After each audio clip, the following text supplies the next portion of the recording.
કામગીરી પૂરી કરેલ છે। અમારે અદા છે, અદા શું છે આજ મહાદેવનો શ્રાવણ મહિનાનો સોમવાર છે, શું તમારું કહેવાનું છે? દાદાનો સોમવાર છે, આજે પહેલો સોમવાર છે, અભિષેક કરીએ છીએ, હા, ભગવાનને રાજી કરીએ છીએ, ભોળાનાથને। મહાદેવ મહાદેવ મહાદેવે યો વધે એકેન મુક્તિ આપનોતિ દાભ્યમ સંપૂર્ણી ભવે। એમ કહેવાય છે કે એક વખત મહાદેવ બોલીએ તો વ્યક્તિનું કલ્યાણ થાય। મહાદેવ મહાદેવ મહાદેવે યો વધે એકેન મુક્તિ આપનોતિ। બીજી વખત મહાદેવ આપણે શું કામ બોલીએ છીએ કે મહાદેવ સ્વયં આપણા ઋણી બની જાય, એટલા માટે આપણે મહાદેવ બોલીએ છીએ।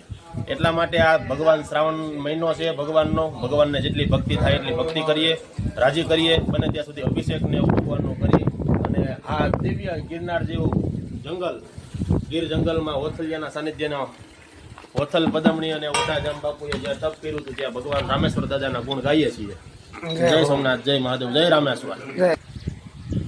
આ પણ ઓઢાજામ બાપુ અને ઓથલ પદમણીની ચેતન સમાધિ, ચેતન જગ્યા છે। અત્યારે ભગવાન ભોળાનાથને અર્ઘ્ય આપી અને શ્રાવણ મહિનાના પ્રથમ સોમવારે અમે વિધિ વિધાન મુજબ ભોળાનાથને રીઝવવાનું કામ કર્યું।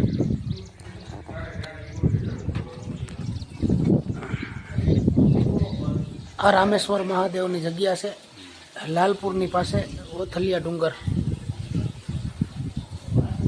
બોલો મહાદેવ હર। શિવને અર્ઘ્ય આપી અને હવે આ બધા મિત્રો હવે હવન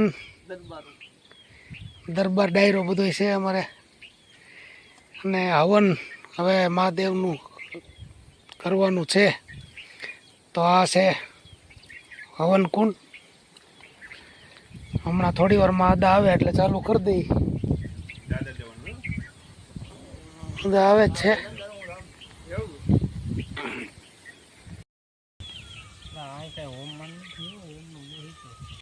મહારુદ્રાય મહારુદ્રાય મહારુદ્રાય મહારુદ્રાય મહારુદ્રાય મહારુદ્રાય મહારુદ્રાય મહારુદ્રાય મહારુદ્રાય મહારુદ્રાય